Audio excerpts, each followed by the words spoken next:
मैं बाल योगी रौनक शास्त्री विजय राणा स्टूडियो के माध्यम से तो आज मैं आप लोगों को ध्रुव चरित्र की कथा सुनाने जा रही हूँ।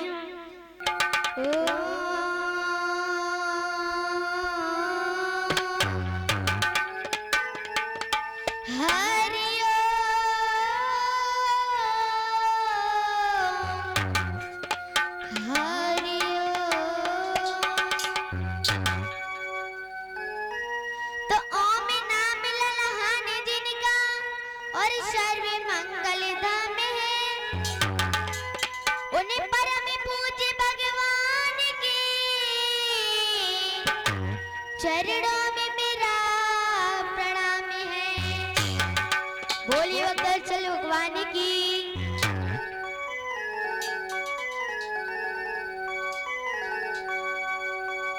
तो मैया मेरी सरस्वती और हंसा की अजवार सदा रौनक के कंठ पे माँ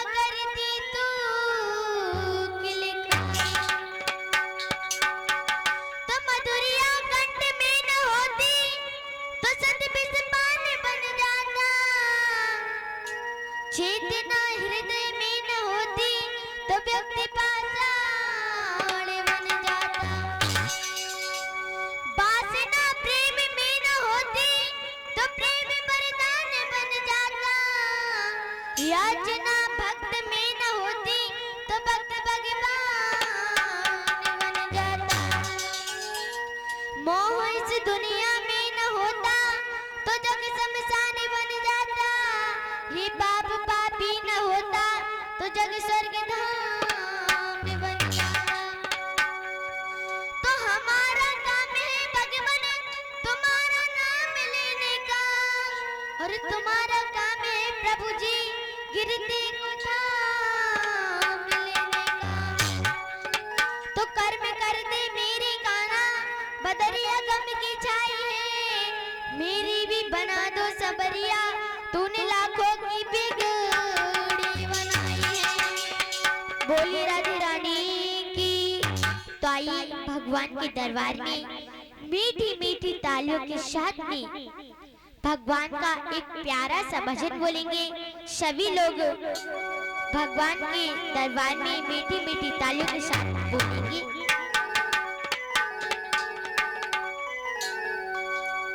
लगाने प्रभु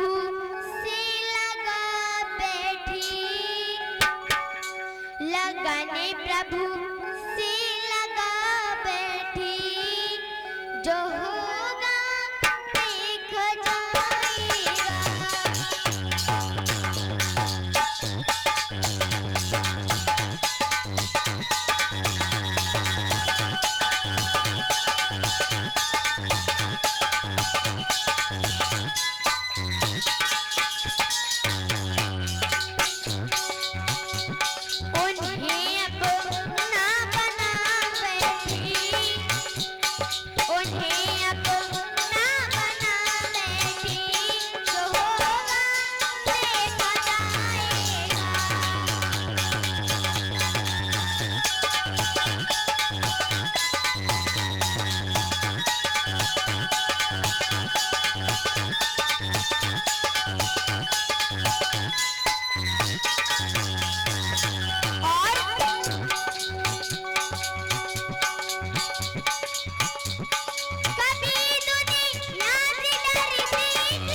गौर करते हैं श्रीमद् भागवत कथा की तरफ। महाराज मनु के दो पुत्र थे, उत्तानपाद और प्रियव्रत।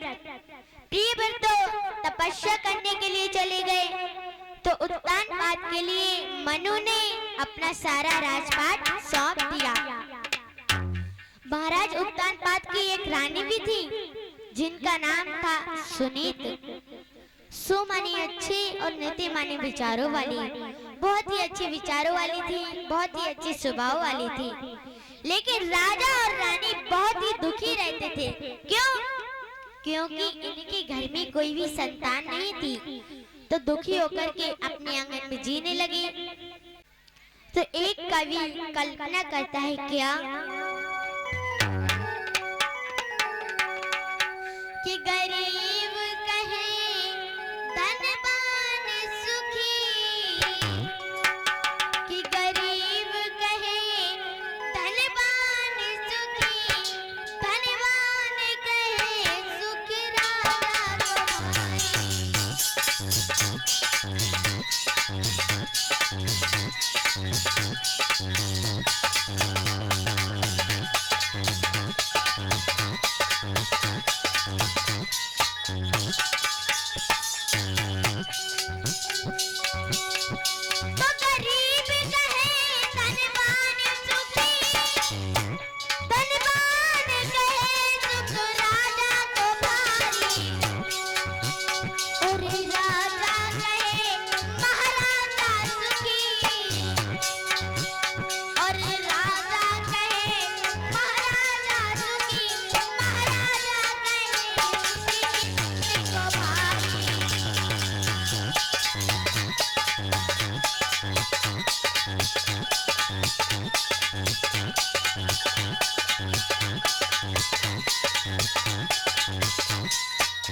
दुखी हुए।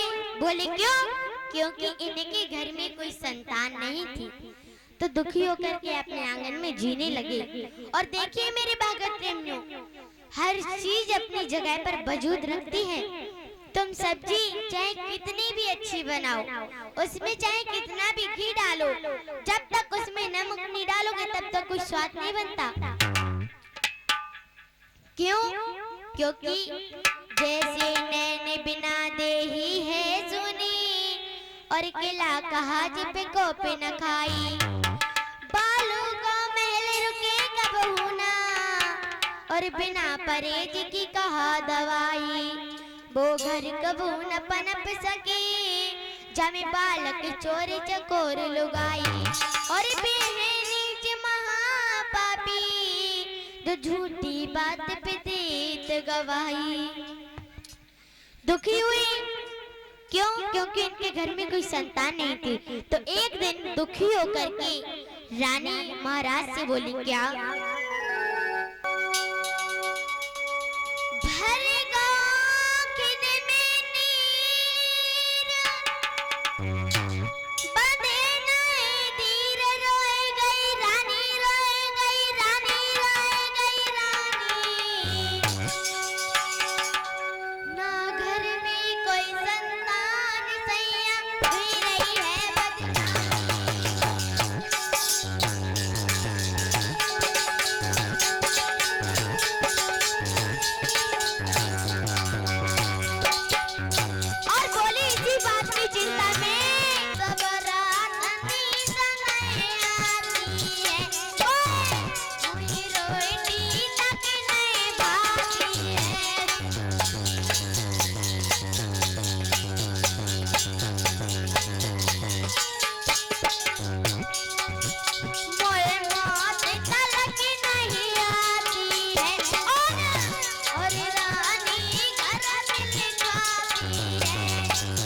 भागवत प्रेमियों, बोलियो कौशल भगवान की। तो पत्नी ने अपने पति से कहा, महाराज मैं तो बड़ी ही दुखी हूँ, हमारे घर में कोई संतान नहीं है। तो महाराज कहने लगे, रानी सुख देना या ना देना या फिर देकर के छीन लेना, ये सब पार ब्रह्म परमेश्वर की अनपनता हुआ करती है। व्यर्थ की चिंता करने से दुख दूर नहीं होता, दुख दूर होता है भगवान का भजन करने से, उनका कीर्तन करने से। क्योंकि ये चिंता जो है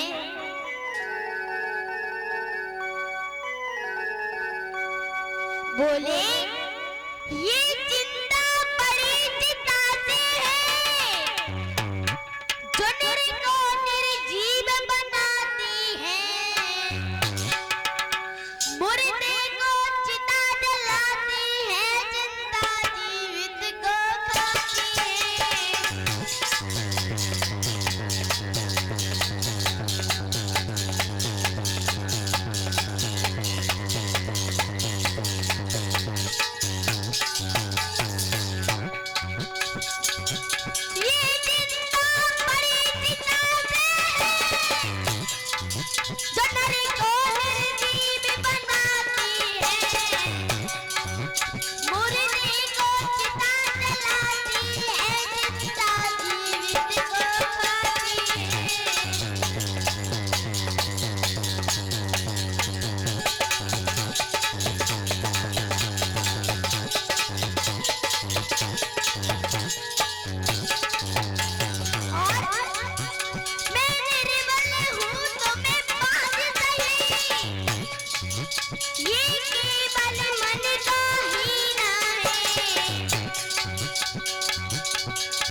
कहने लगी, व्यर्थ के आंसू बहने से चिंता दूर नहीं होती, दुख दूर होता है, चिंता दूर होती है भगवान का भजन करने से, उनका कीर्तन करने से। और वैसे भी इस चिंता और चिता में केवल एक ही बिंदु का फर्क है। ये चिंता जिंदा आदमी को खा जाती है और मुर्दे को चिता जलाती है। तो रानी कहने लगी, हे भगवान, मैं ये नहीं चाहती कि मेरे कोई लड़का हो जाए, सबसे बड़ी चिंता तो ये खाई जा रही है कि बिना पुत्र रतन के घर सोना चाहे। बोली,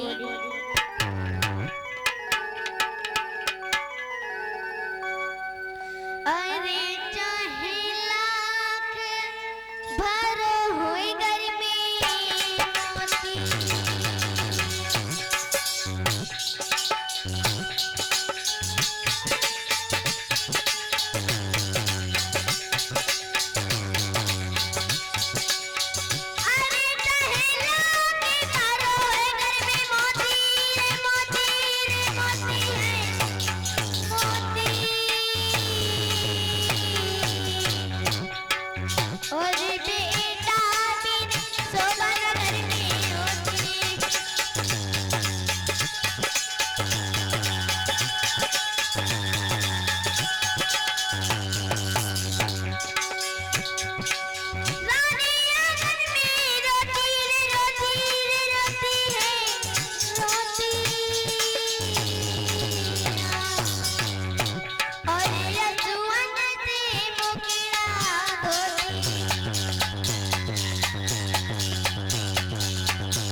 रानी कहती है, हे भगवान, घर में चाहे कितने भी भंडार क्यों ना हो, कितना भी सोना चांदी हो, लेकिन एक पुत्र के बगैर घर सोना चाहे। मैं ये चाहती हूँ कि आप अपना दूसरा विवाह कर लीजिए। हो सकता है हमारे कोई पुत्र नहीं हुआ, जब 100 आंगन में आए तो उसके कोई लड़का हो जाए। जो ये बात उत्तानपाद ने सुनी तो कहने लगे, वाह रानी, तुमने घर बिगाड़ने का तरीका बड़े अच्छे से खोजा है। अरे दुनिया भर की स्त्री ये कहती है कि मुझे मौत मंजूर है लेकिन सौत नहीं, और तुम ये क्या कर रही हो? हम दूसरा विवाह कर ले? हिरगिज नहीं, मौत गलत है लेकिन सौत से मौत बहुत अच्छी है, जो एक बार आती है दुनिया की सारी परेशानी सारे दुख अपने साथ ही ले जाती है। लेकिन ये जो सौत है ना, कदम कदम पर झंझट देती है, कदम कदम पर दुख देती है। बोली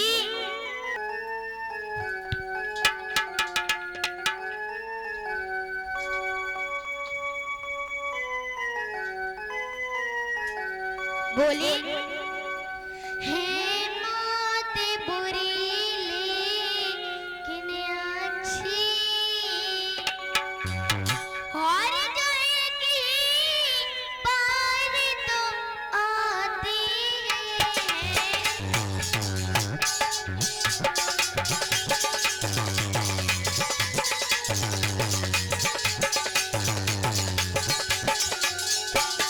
बोले गलत है, बहुत गलत है ये मौत।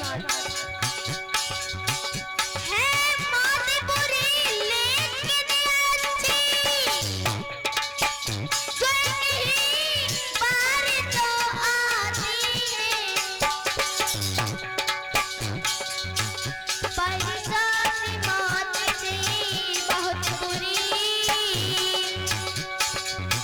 परेशानी मौत से बहुत बुरी,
लेकिन सौत से मौत बहुत अच्छी है, जो एक बार आती है दुनिया की सारी झंझट सारी परेशानी अपने साथ ले जाती है।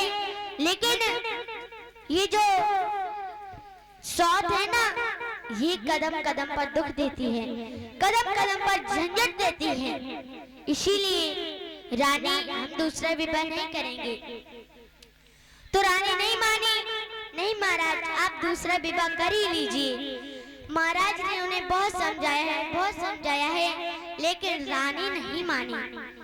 तो अंत में महाराज के लिए मजबूर होकर के दूसरा विवाह करना ही पड़ा। पहली पत्नी का नाम था सुनीत, सुमनी अच्छी नीतिमान विचारों वाली, और जब दूसरी पत्नी आंगन में आई उनका नाम था स्वर्ज। सुमनी अपने और रुजमानी इच्छा से, अपनी इच्छा से चलने वाली, किसी की बात न मानने वाली। जब इन्होंने दूसरा विवाह किया तो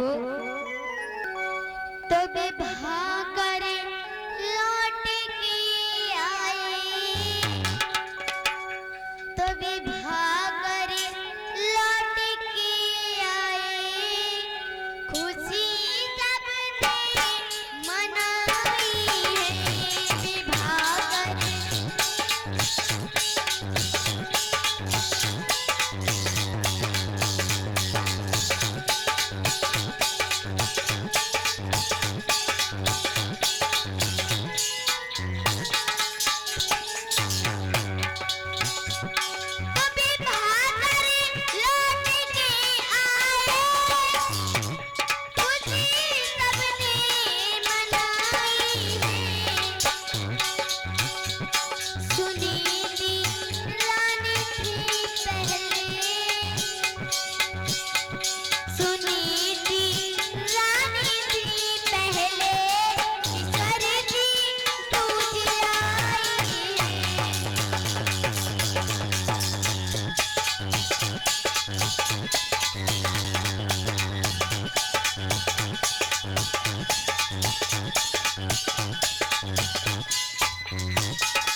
इससे आगे की कथा भाग 2 में श्रवण करेंगे।